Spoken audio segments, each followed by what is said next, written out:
शारदे देवी काश्मीर पूर्वासने त्वां प्रार्थये नित्यं विद्यां बुद्धिं च देहि मे।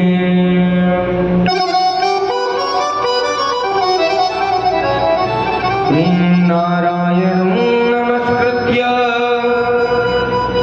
नरं चैव नरोत्तमं देवीं सरस्वतीं व्यासं ततो जयमुदीरयेत्। गुरुर्ब्रह्मा गुरुर्विष्णु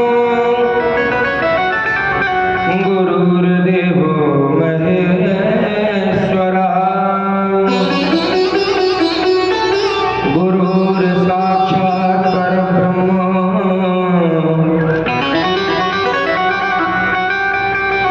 तस्मै श्री गुरुवे नमः। जय जय श्री राधा रमण जय जय नवल किशोर जय गोपी चित चोर प्रभु जय जय माखन चोर। बरसाने की राधिका नंदगांव को श्याम इन दोनों के चरणन में मेरा कोटि कोटि प्रणाम।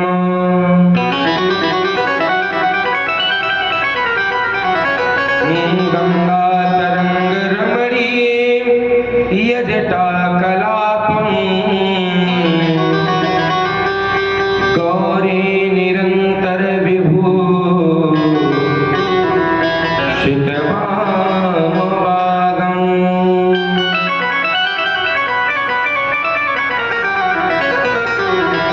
नारायण प्रियमदं यमदापहारम् बालार्षिपुरपतिं भज विश्वनाथम्।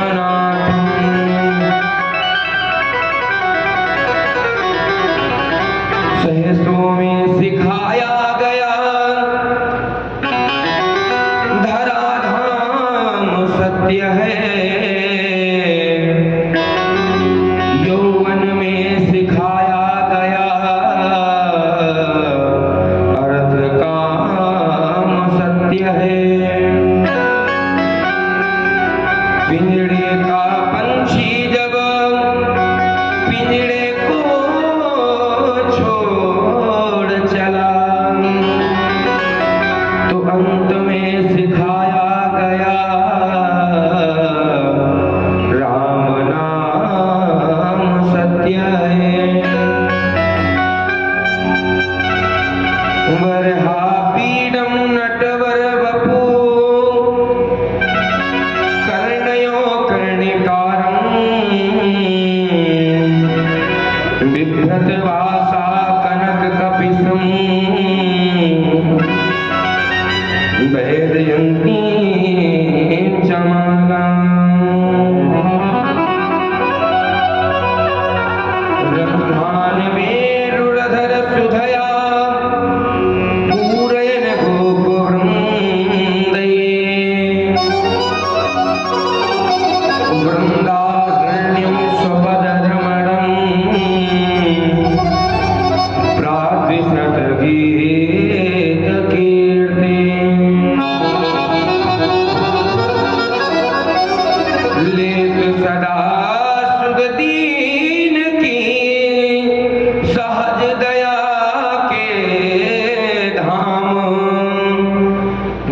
जननी जनक इस दास के,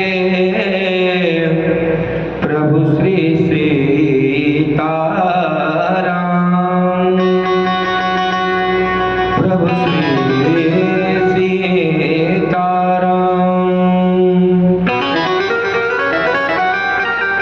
श्री सीताराम भगवान की जय।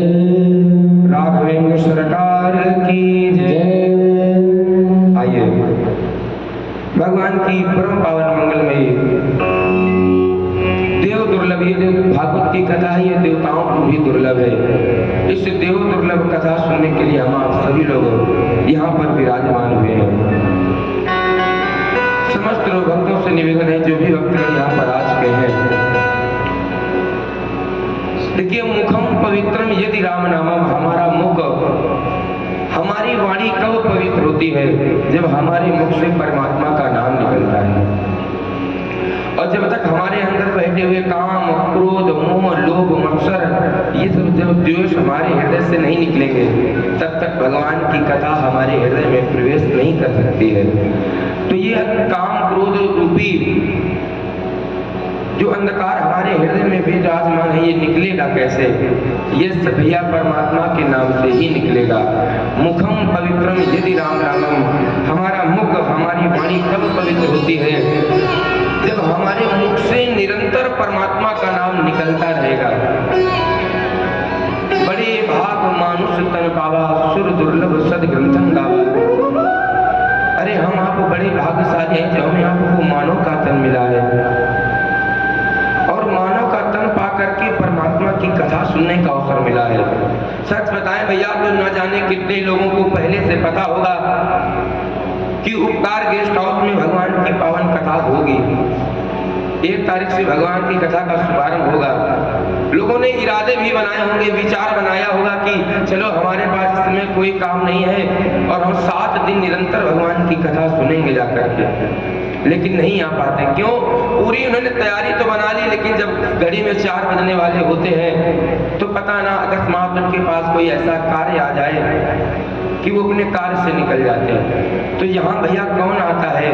यहाँ वही आ पाते हैं जिन्हें हमारे गोविंद बुलाते हैं। बिना परमात्मा की कृपा से इस श्रीमद् भागवत महापुराण की कथा सुनने के लिए कोई नहीं आ सकता है।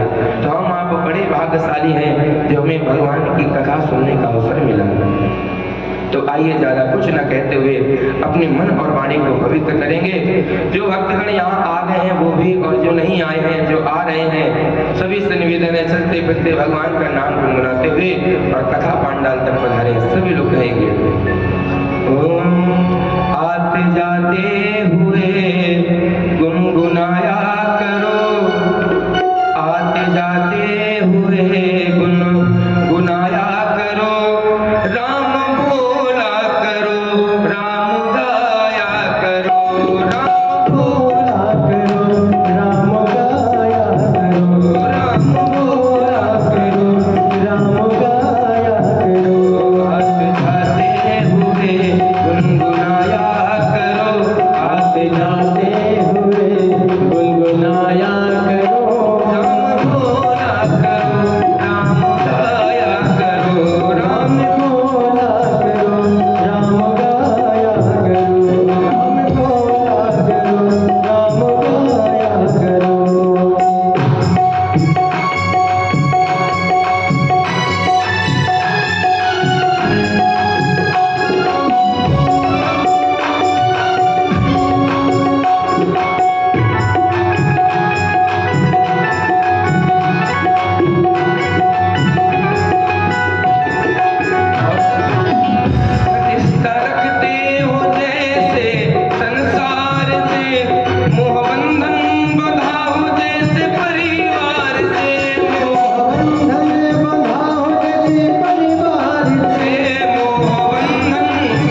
पीताम्बरधारी श्री बाल कृष्ण लाल की प्रत्यक्ष वांग्मय मूर्ति श्रीमद् भागवत महापुराण की पावन कथा में हम आप सभी लोग भगवान की पावन कथाओं को सुनने के लिए यहाँ पर विराजमान हुए हैं। यहाँ पर विराजमान समस्त श्रोताजनों, महानुभाव एवं सती अनसुईया गार्गी उर्मिला माताओं के पद चिन्हों पर चलने वाली समस्त मातृशक्ति एवं हमारे पिता समान बुजुर्गगण, नौजवान भाई बहन, मंच पर मंचस्थ समस्त आचार्य बंधु, कलाकार बंधु एवं इस कार्य की अध्यक्षता कर रहे हमारे अनंत बलवंत हनुमत लाल जी महाराज के हृदय में विराजमान परमात्मा को यही व्यासपीठ से कोटि कोटि प्रणाम। श्री राम में सब जग जानी करूं प्रणाम।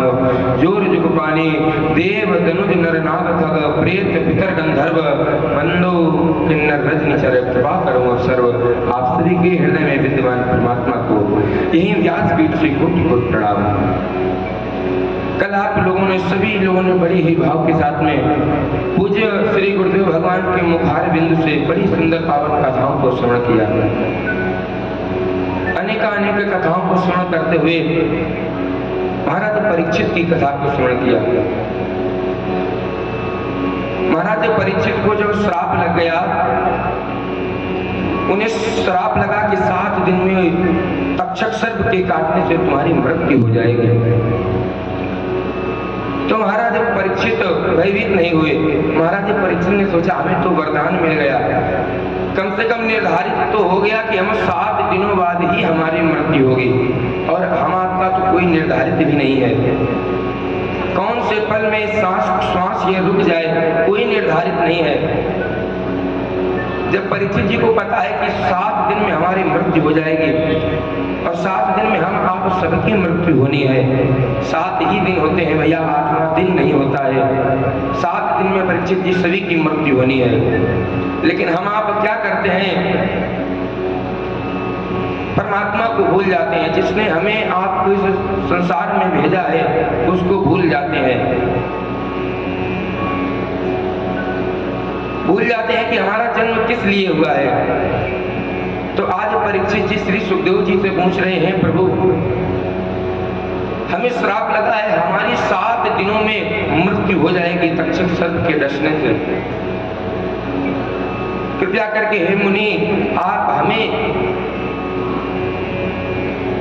श्री परीक्षित जी प्रश्न कर रहे हैं, कृपया आप हमें, हम आपके चरणों में प्रार्थना करते हैं और आप हमें ऐसी कोई कथा, ऐसा कोई प्रसंग सुनाएं जिसके सुनने से हमारा दुख दूर हो जाए। परीक्षित जी ने प्रश्न किया, प्रभु 7 दिन में मरने वाले को क्या करना चाहिए। परीक्षित जी ने यह प्रश्न नहीं किया कि तक्षक सर्प के काटने से मृत्यु होगी तो उसके लिए कोई उपाय बताइए। परीक्षित जी ने प्रश्न किया कि 7 दिन में मरने वाले को क्या करना चाहिए। तो ये भागवत कथा क्या करती है, भागवत कथा में मरना सिखाती है, हमें कैसे मरना है। देखिए राम और कृष्ण अलग नहीं है, राम और कृष्ण भगवान एक ही है। चाहे राम जी की पावन कथा को सुने या कृष्ण जी की। रामचरितमानस हमें क्या शिक्षा देती है, रामचरितमानस हमें जीवन जीना सिखाती है, हमें जीवन को कैसे जिया जाए। रामचरितमानस हमें जीना सिखाती है, भाइयों में प्रेम कैसा होना चाहिए, पिता की आज्ञा का पालन कैसे करना चाहिए, ये हमें रामचरितमानस सिखाती है। और गीता क्या सिखाती है, गीता योग का विषय है और रामचरितमानस प्रयोग का विषय है और श्रीमद् भागवत महापुराण की कथा वियोग का विषय है। गीता योग का विषय है। गीता योग के माध्यम से सिखाती है कि किस प्रकार से योग के माध्यम से भगवान का ध्यान करना चाहिए, प्राणायाम करना चाहिए, ये हमें गीता सिखाती है। और भागवत सिखाती है कि मरने वाले को क्या करना चाहिए। और इस संसार में आई ये क्या है, ये संसार दुखालय है, यहाँ अगर आओगे तो दुख जरूर मिलेगा, इस संसार में आकर के दुख तो मिलना ही है। 7 दिन में मरने वाले को क्या करना चाहिए। परीक्षित जी से श्री सुखदेव जी कहते हैं, हे राजन तुमने बड़े ही उत्तम प्रश्न किए हैं। हम तुम्हें 3 बातें बताते हैं कि 7 दिन में मरने वाले को क्या करना चाहिए। जितना ज्यादा से ज्यादा हो सके भगवान की कथाओं को सुनना चाहिए, भगवान की कथाओं को सुनना चाहिए, उनका स्मरण करना चाहिए। और स्मरण करने के बाद में क्या करना चाहिए? उनका मनन करना चाहिए। ऐसा नहीं कि यहाँ से भागवत की कथा सुन करके जाएं और घर में जाकर के गृह कार्यों में लग जाएं, कार्य भी करें और विचार करते रहें कि आज महाराज जी ने कथा में हमें क्या बताया था। तब कहीं जाकर के व्यक्ति को मुक्ति मिलती है। परीक्षित जी से श्री सुखदेव जी कहते हैं भगवान की कथाओं को सुनना ही, सदैव सर्वदा भगवान की कथाओं को सुनते रहना, तुम्हें मुक्ति मिल जाएगी। अनेक बातें आज परीक्षित जी से श्री सुखदेव जी बता रहे हैं। श्री सुखदेव जी परीक्षित जी से कहते हैं ये मानव का जो तन है, परमात्मा का रूप कैसा है, परमात्मा का रूप के दर्शन, परमात्मा का स्वरूप कैसा है भगवान बता रहे हैं। परमात्मा के रूप के विषय में बताया। फिर पुनः भगवान राजन परीक्षित ने श्री सुखदेव जी से पूछा, श्री सुखदेव जी से पूछा राजन परीक्षित ने, हे गुरुदेव भगवान, आपने बताया कि मरने वाले के भगवान के भजन करना चाहिए, सदैव करना चाहिए, भगवान के रूप का दर्शन कराया। श्री सुखदेव भगवान कहते हैं परमात्मा सब जगह रहते हैं। और पूज्य गोस्वामी दास जी भी श्री रामचरितमानस में कहते हैं हरि व्यापक सर्वत्र समाना, हरि व्यापक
स्मरण करते रहो, जितना ज्यादा हो सके भगवान का भजन करते रहो। परीक्षित, तुम्हें मुक्ति मिल जाएगी। तुम्हारे पास तो 7 दिन है।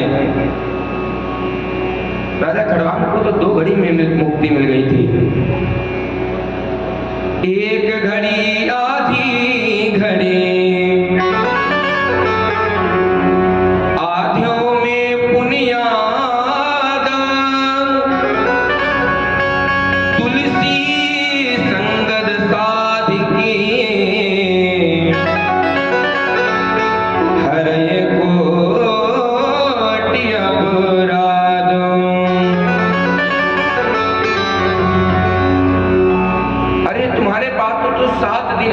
की बात करें, मुक्ति तो 1.5 मिनट में ही मिल जाएगी। 1 घड़ी आधी घड़ी, 1 घड़ी 24 मिनट की होती है और 24 का आधा करोगे भैया तो कितना 12 होगा। अगर तुम्हारे पास समय नहीं है, तुम भगवान का भजन 24 मिनट भी नहीं कर सकते हो, तो कितनी देर कर लो? मात्र 12 मिनट। 1 घड़ी आधी घड़ी, और जब आधी 12 मिनट भी ना कर पाओ तो पुनः तुलसीदास जी ने और छोटा कर दिया। आधियों में बुनियाद, पुनः 12 का आधा 6 मिनट। अगर 6 मिनट भी ना कर पाओ तो उसका भी आधा। 1 घड़ी आधी घड़ी, आधियों में बुनियाद, तुलसी संगत साधु की, हरे कोटि अपराध। मात्र तुम 3 मिनट ही भगवान का भजन कर लो, तुम्हारी मुक्ति हो जाएगी। और हम आप क्या करते हैं? भगवान ने हमें इतना अच्छा रूप दिया, सब कुछ दिया, लेकिन हम भगवान को भूल जाते हैं। भगवान का भजन नहीं कर पाते हैं। अगर बैठे, अरे फोन आ गया, उसमें डिस्टर्ब हो जाता है। पूजा करने के लिए बैठे, तब तक कोई आवश्यक फोन आ गया तो क्या हुआ, पूजा को वहीं से बंद कर दिया। अगर हम आप मानव का तन पा करके 24 घंटे में 3 मिनट भी अगर भगवान का भजन ना कर पाए तो सच बताएं तो ये मानव जीवन पाना हमारा व्यर्थ है। 24 घंटे में मात्र 3 मिनट।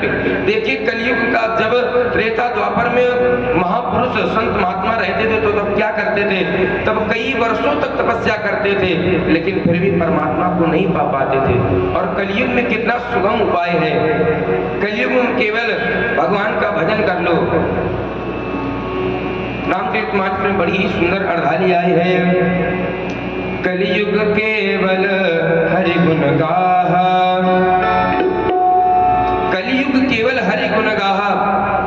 परमात्मा का नाम कलयुग में केवल एक बार ही ले लो, एक क्षण ले लो, तुम्हारी मुक्ति हो जाएगी।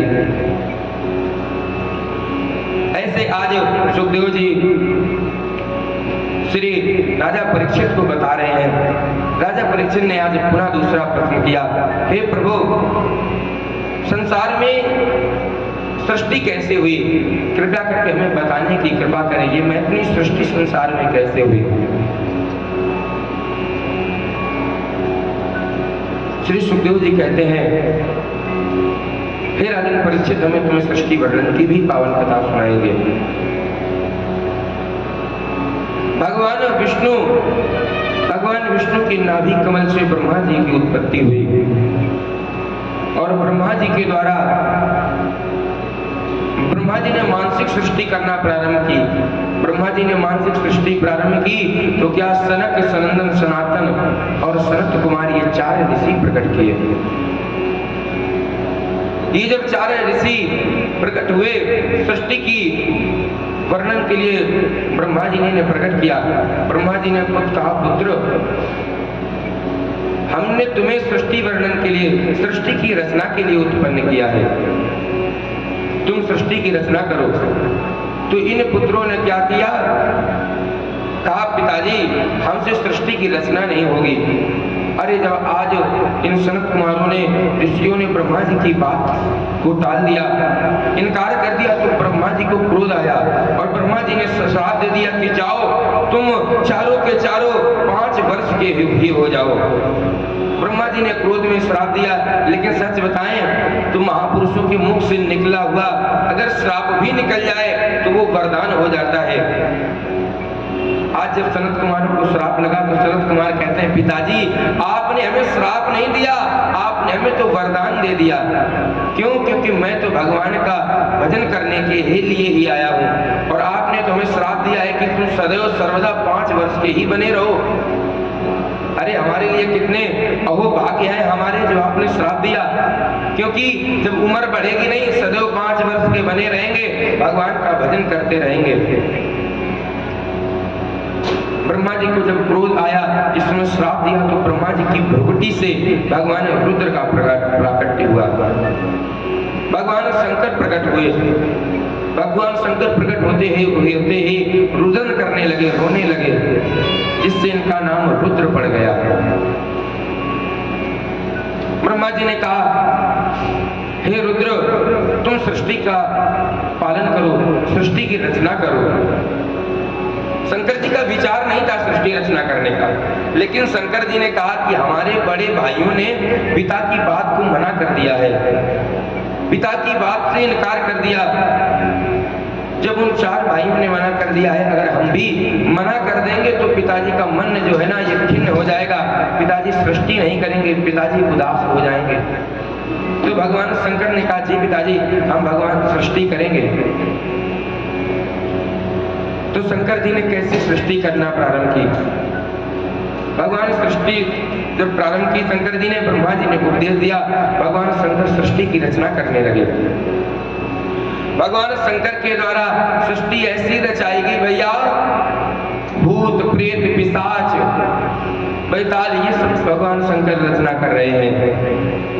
भगवान ने ऐसी रचना की, किसी के मुख हैं, किसी के मुख ही नहीं है, किसी के हाथ हैं तो किसी के हाथ ही नहीं है, ऐसी रचना भगवान शंकर कर रहे हैं। ब्रह्मा जी ने विचार किया कि आओ चल के देखना चाहिए कि ये शिव रुद्र कैसी रचना कर रहा है। एक बार चल करके भगवान की शंकर की एक सृष्टि रचना को देखना तो चाहिए कि रचना कर कैसे रहे हैं। तो ब्रह्मा जी आज रुद्र भगवान के पास पहुंचे, शंकर भगवान के पास आए तो क्या देखा ब्रह्मा जी ने देखा, अरे ब्रह्मा जी जैसे ही रुद्र के महल में पहुंचे सृष्टि को देखने के लिए तो भगवान शंकर के द्वारा जो सृष्टि उत्पन्न की गई थी, ये भूत प्रेत आज ये ब्रह्मा जी की ओर दौड़ने लगे। शंकर जी ने रोका, अरे रुक जाओ, ये तुम्हारे बाबा हैं, तुम इनको क्यों पकड़ने जा रहे हो। ब्रह्मा जी आज डर गए। ब्रह्मा जी कहते हैं, हे शिव रुक जाओ, जलम इतना ही काफी है। शंकर जी को रोक दिया और शंकर जी ने सृष्टि कैसे की। को मुखहीन विपुल मुख काहू, बिन पद को पद बाहू। भगवान शंकर ने कैसी सृष्टि की। को मुखहीन विपुल मुख काहू, को मुखहीन विपुल मुख काहू, को मुखहीन विपुल मुख काहू,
किसी के कान है तो किसी के कान नहीं है, किसी के पैर है तो किसी के पैर नहीं है।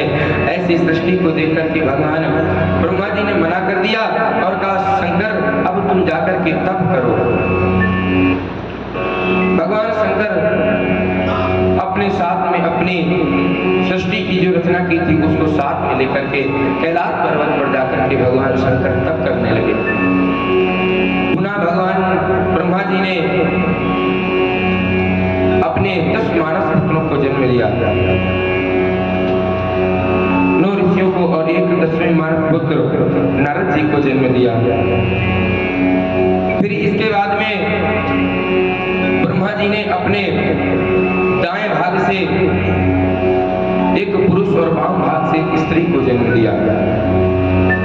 यही स्वयंभू मनु और शतरूपा जी हैं, जिनसे ये मनुवंश, जिनसे ये सृष्टि की रचना हुई। ब्रह्मा जी ने अपनी भुजाओं से एक से स्त्री और एक पुरुष का जोड़ा उत्पन्न किया। ये कौन है? पूज्य गोस्वामी तुलसीदास जी लिखते हैं, स्वयंभू मनु अरु शतरूपा, स्वयंभू मनु अरु शतरूपा, जिनसे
शत्रुपा नाम दुलारी की। दाएं और बाएं अंगों से ब्रह्मा जी ने स्वयं मनु और शत्रुपा को प्रगटाया। जैसे ही स्वयं मनु और शत्रुपा मैया प्रकट हुई, ब्रह्मा जी के चरणों में गिर करके प्रणाम करा और कहा, हे पिता, आप हमें आज्ञा दीजिए, हम क्या आपकी सेवा कर सकते हैं। ब्रह्मा जी ने कहा, पुत्र, तुम जाकर के सृष्टि की रचना करो। यहीं से महत्वनी सृष्टि प्रारंभ हुई। स्वयंभू मनु के द्वारा शत्रुपा मैया के गर्भ से 3 कन्याएं और 2 पुत्र उत्पन्न हुए। आकुति, देवहूति, प्रसूति, ये 3 कन्याएं उत्पन्न हुई और उत्तानपाद, प्रियव्रत, ये 2 पुत्र उत्पन्न हुए। हे राजन परीक्षित, स्वयंभू मनु के द्वारा जो 3 कन्याएं उत्पन्न हुई, उनमें से आकुति का विवाह रुचि प्रजापति के साथ में हुआ और देवहूति का विवाह कर्दम मुनि के साथ में हुआ और प्रसूति का विवाह दक्ष प्रजापति के साथ में हुआ। इनके 2 पुत्र हुए, प्रियव्रत और उत्तानपाद। उत्तानपाद की 2 रानियां हुई, सुमति और सुरुचि। उत्तानपाद छोटे हैं, प्रियव्रत जी बड़े हैं, लेकिन भागवत जी में सबसे पहले कथा उत्तानपाद की आती है। हे राजन परीक्षित, हम तुम्हें मनु महाराज की 3 पुत्रियों में से सर्वप्रथम देवहूति की विवाह की कथा को सुनाते हैं। ध्यान पूर्वक सुनो। महाराज परीक्षित प्रणाम कर रहा गुरु जी से, गुरुदेव भगवान से कहते हैं, जी गुरुदेव, आप हमें भगवान की पावन कथाएं सुनाते ही रहिए। आज सुखदेव भगवान कथा सुनाना प्रारंभ करते हैं। सुखदेव जी कहते हैं,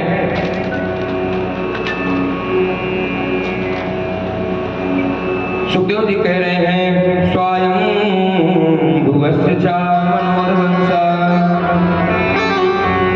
स्वयं भुवस्य चा मनोरवंशा परम कपाल, कथ्यतां भगवन् यत्र मयि पुनेन हृदये प्रदाम्। ये कर्दम जी कौन है? कर्दम मुनि ब्रह्मा जी के ही पुत्र हैं। ब्रह्मा जी के छाया से इनका उत्पन्न हुआ था। जिस समय कर्दम मुनि का जन्म हुआ तो कर्दम मुनि से ब्रह्मा जी ने कहा, हे पुत्र कर्दम, तुम सृष्टि करो। तो कर्दम जी ने क्या किया? कर्दम जी उसी समय हाँ करके और भगवान का भजन करने लगे, भगवान का तप करने लगे। कई वर्षों तक कर्दम मुनि भगवान का तप करते रहे। एक दिन भगवान विष्णु प्रसन्न होकर के कर्दम मुनि के सामने आए और कहा, हे मुनि कर्दम, तुम सैकड़ों हजारों वर्षों से तपस्या कर रहे हो, तुम्हें क्या चाहिए, क्या वरदान मांगना चाहते हो? तो आज कर्दम जी ने कौन सा वरदान मांगा? कर्दम मुनि कहते हैं, हे प्रभु, अगर आप हमें वरदान देना ही चाहते हो तो हम गृहस्थ जीवन में प्रवेश करना चाहते हैं, तो आप हमें एक ऐसी गृहिणी प्रदान कीजिए कि जिसको प्राप्त करके हम भगवान का भजन भी करते रहें और गृहस्थ जीवन भी जी लें। देखिए, कर्दम मुनि ने सैकड़ों हजारों वर्षों तपस्या की, केवल किस लिए? अच्छी स्त्री मिल जावे, इसलिए हजारों सैकड़ों वर्षों तपस्या किया। भगवान प्रसन्न हो गए। भगवान बोले, कर्दम, मैं तुम्हारे मन की भावना को पहले से ही जानता था, इसलिए तुम्हें घबराने की आवश्यकता नहीं है। हमने पहले से ही सारी व्यवस्थाएं कर रखी हैं। तुम्हें विवाह करना होगा। तो कर्दम मुनि कहते हैं, भगवान, मैं विवाह एक शर्त पर करूंगा। विवाह तो कर लूंगा, लेकिन एक शर्त पर करूंगा प्रभु, तुम्हें हमारा पुत्र बन करके आना पड़ेगा। अगर आप हमारे पुत्र बन करके आवे तो हम विवाह करेंगे, अन्यथा हम विवाह नहीं करेंगे। भगवान भगवान ने कहा नहीं कर्दम तुम विवाह करो, हम तुम्हारे पुत्र बन करके आएंगे। तो इनके यहाँ कौन रूप में भगवान कपिल के रूप में बन करके आवेंगे।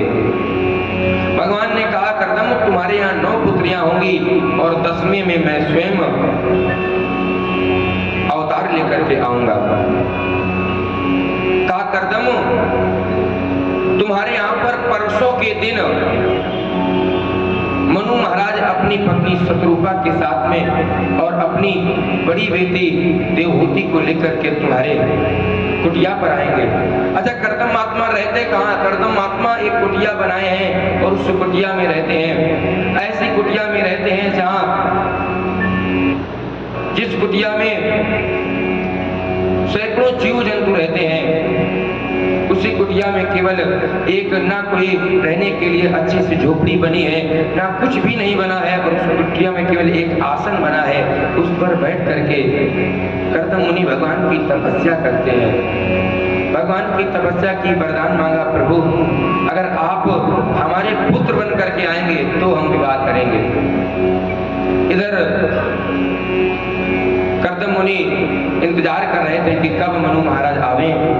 मनु महाराज अपनी पुत्री और पत्नी को साथ लेकर के महात्मा कर्दम की कुटिया में प्रवेश किए। देखिए देवी देवहूति जो महलों में रहने वाली, जिनकी अनेक दास दासियां सेवा किया करते हैं, आज जब ये उस कुटिया में प्रवेश की तो मन में सोच रही हैं कि यहाँ कौन रहता होगा इस कुटिया में। कुटिया के आसपास बड़े बड़े मदार, पीपल, आक, अकौड़ा आदि के वृक्ष लगे हुए हैं। कुटिया में आज देवहूति जब प्रवेश करी अपने पिता के साथ में, मैया के साथ, तो उन्होंने वहां पर क्या देखा? उन्होंने देखा कि कहीं जहां पैर रख दो वहां क्या, वहां बिल ही बिल बने हुए हैं। किसी में चूहा है तो किसी में सर्प है, पैर रखने तक की जगह नहीं है उस कुटिया में। लेकिन एक चीज और देखी कि जिस कुटिया में एक बिल है उसी बिल में सर्प और चूहा एक साथ रह रहे हैं। देवी ने विचार किया ये अवश्य किसी सत्पुरुष, किसी महात्मा की कुटिया हो सकती है। अरे जो महात्मा इतना धर्मज्ञ होगा, जिसकी कुटिया में सर्प और चूहा एक साथ रह सकते हैं, समझो वो कितना महान महात्मा होगा। पुनः देवी आगे बढ़ी तो क्या देखा कि एक सरोवर में एक साथ में गाय और सिंह एक साथ दोनों पानी पी रहे हैं। पुनः विश्वास हो गया कि कोई साधारण महात्मा की कुटिया नहीं है। तीनों लोग कर्दम मुनि के सामने पहुंचे। देखिए कर्दम मुनि ने किया क्या? परीक्षा लेने के लिए 2 आसन लिए। दो आसन डाल लिए स्वयं मनु के लिए और मैया शत्रुपा के लिए 2 आसन ले लिए, डाल दिए बैठने के लिए। कोई अतिथि मेहमान आता है तो स्वागत करना पड़ता है, 2 आसन डाल दिए। लेकिन फिर से 2 आसन उठाए और 2 आसन उठा करके एक अपना ने डाल दिया और एक और आसन डाल दिया। वो आसन किस लिए डाला? कि इस पर देवहूति बैठेंगी। लेकिन सच बताएं मैया देवहूति के जैसा, देवहूति मैया सब कुछ जानती है। मैया देवहूति ने विचार किया कि ये हमारे स्वामी बनने वाले हैं, हम इनकी गृहिणी बनने वाली हैं और ये हमारा आसन डाल रहे हैं। अगर हम इनके आसन पर बैठ जाएंगे तो इससे इनका अपमान होगा ही और हमारा भी अपमान होगा। संसार के लोग क्या कहेंगे कि देवहूति तो पति के डाले हुए आसन पर बैठती है। तो इसीलिए सदैव पूजा भी करें, पाठ करें, कुछ भी करें, अपना आसन स्वयं डालना चाहिए। हो सके तो आप अपने स्वामी का आसन डाल दें, लेकिन स्वामी के द्वारा डला हुआ आसन उस पर बैठ करके पूजा नहीं करनी चाहिए। माता जी समझ रही हैं आप? अगर स्वामी जी डाल दें आसन तो उस पर बैठ करके पूजा नहीं करनी चाहिए। भले ही उसमें थोड़ा सा अपना हाथ लगा दें और उसको सही से बिछा लें, फिर उस पर बैठ करके पूजा करें। अन्यथा अगर स्वामी के डाले हुए आसन पर बैठ करके पूजा करोगे तो उस पूजा करने से कोई लाभ मिलने वाला नहीं है। आज जब देवहूति मैया ने उस आसन को अपने हाथों से डाला, कर्दम मुनि समझ गए कि देवहूति भी सब कुछ सच जानती है। स्वयंभू मनु ने कर्दम मुनि से कहा, हे मुनि कर्दम, हम आपके पास में अपनी इस पुत्री के विवाह की इच्छा को लेकर के आए हैं, क्या तुम विवाह करना चाहोगे? कर्दम मुनि ने कहा, हाँ विवाह तो कर लूंगा मैं, लेकिन एक शर्त है। उनसे भी बता दिया, लेकिन एक शर्त है, एक शर्त पे विवाह करूंगा। जैसे इस स्त्री के द्वारा एक पुत्र हो जाएगा, उस दिन से मैं संन्यास धारण कर लूंगा। अगर यह मंजूर हो तो मैं विवाह करूंगा। अब आप ही समझिए कि कोई पिता कैसे हाँ कर सकता है, जो पिता अपनी पुत्री का विवाह करने के लिए जावे और अगर कोई कह दे एक संतान होने के बाद में मैं संत बन जाऊंगा, वैराग्य ले लूंगा, तो कोई पिता अपनी मर्जी से हाँ नहीं कर सकता है। स्वयं मनु ने बेटी देवहूति की ओर देखा और विचार किया।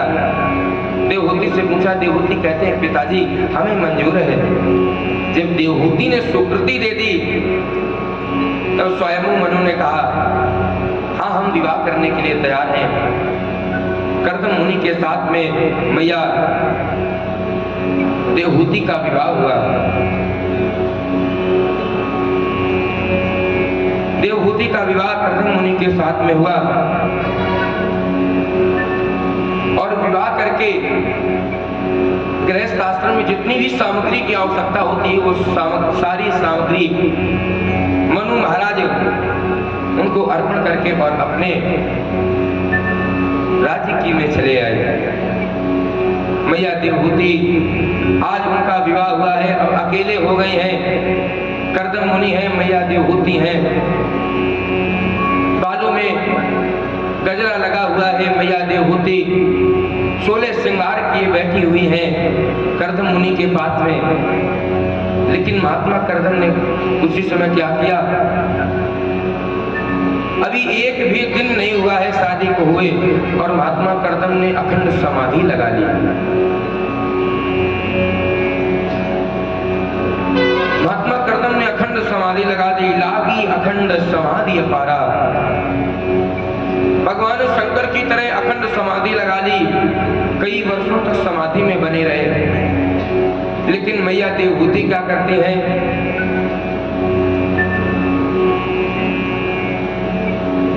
मैया देवहूति उनकी मैया पार्वती की तरह सेवा कर रही है। सच बताएं, आजकल की कोई स्त्री होवे, हमें नहीं लगता है कि वो ठहर सकती, वो तो तुरंत चली आवे। लेकिन मैया देवहूति महाराज कर्दम मुनि की बड़ी भक्ति और भाव के साथ में सेवा कर रही है। महात्मा कर्दम की कई वर्षों तक जब समाधि लगी रही तो इनके जो शरीर था, मैया देवहूति के शरीर में झुर्रियां पड़ने लगी, शरीर मुरझाने लगा। बालों में गजरा बंधा हुआ है, लेकिन पूरे शरीर में क्या, पूरे शरीर में मिट्टी लपेट गई है। देवहूति खाती पीती क्या है, देवहूति आहार में पत्ते वगैरह खा लेती है, कभी फल खा लिए। ये खा करके देवहूति मैया अपने स्वामी महात्मा कर्दम की सेवा करती जा रही है। 60,000 वर्षों के बाद में जब महाराज कर्दम की समाधि खुली तो महाराज कर्दम ने देखा, महाराज कर्दम ने क्या देखा कि उनके सन्मुख एक जर्जर स्त्री बैठी हुई। जर्जर यानी वृद्धावस्था की ओर प्राप्त होने वाली स्त्री बैठी हुई है। मुनि कर्दम ने कहा, हे देवी तुम कौन हो और यहाँ क्या कर रही हो? तुम्हारे शरीर को क्या हो गया है देवी, तुम कौन हो, यहाँ किस लिए बैठी हो? मैया देवहूति कहती है, प्रभु हम कोई और नहीं, आप याद करो 60,000 वर्ष पहले मनु महाराज, हमारे पिता मनु महाराज और स्वयंभू मनु, मैया स्वयंभू हमें आपके हाथ में सदैव के लिए सौंप करके गए थे। अरे आज महात्मा करदम को याद आया। महात्मा करदम कहते हैं, अरे इतने 60,000 वर्षों तक देवी तुम यहीं पर बैठी रही, अरे देवी तुम अपने पिता के घर चली जाती। मैया देवहूति कहते हैं, प्रभु जब स्त्री का विवाह हो जाता है, वह ससुराल में चली जाती है, तो फिर उसका मायके में कोई अधिकार नहीं याद रह जाता है। हमारे पिता हमें आपकी सेवा के लिए सौंप के गए थे, और आपकी बिना आज्ञा के हम कैसे जा सकते हैं। प्रभु ये तो अपराध हो जाता, और अगर हम चली भी जाती तो आपकी सेवा कौन करता। आप इस कुटिया में रहते हो, जंगल में रहते हो, ना जाने प्रभु कौन सा हिंसक पशु आता। अनेकानेक हिंसक पशु आया करते हैं और आपको संध्या में विघ्न करते, आपकी समाधि से हटा देते। प्रभु इसलिए मैं आपकी सुरक्षा, आपकी सेवा के लिए यहीं पर तत्पर रहे। आज करदम मुनि बहुत प्रसन्न हुए। मुनि करदम कहते हैं, देवी तुम कुछ मांगना चाहो हमसे मांग लो। मैया देवहूति कहती हैं, प्रभु स्वामी हम क्या मांगेंगे, हमने तो हमारा विवाह आपके साथ हुआ है, और एक सौभाग्यवती स्त्री अपने पति से क्या चाहेगी भला। अगर आप हमें कुछ देना चाहते हैं तो हमें आप संतान की प्राप्ति कराइए। अरे जब आज महात्मा करदम ने ऐसा सुना तो महात्मा करदम को स्मरण हो आया, हमने तो विवाह ही इसीलिए किया था कि जब हमारे एक पुत्र हो जाएगा तब उसके बाद में भगवान की समाधि करूंगा, और भगवान ने भी हमें वचन दिया है कि हम तुम्हारे पुत्र बन करके आएंगे, तो विलंब किस बात का। तो आज महात्मा करदम ने ध्यान लगाया, और ध्यान लगा करके एक विमान प्रकट किया। विमान कैसा, जिस पर बैठने करके जहां जाना चाहो वहां घूम आओ, सारी मनोकामनाएं पूर्ण हो जाए, ऐसा विमान प्रकट किया। और आगे की कथा आप सभी लोगों को श्री सुखदेव भगवान के मुखार बिंदु से श्रवण करेंगे। बोलिए सुखदेव भगवान की जय हो। श्री कृष्ण गोविंद हरे मुरारे, हे नाथ नारायण वासुदेवा।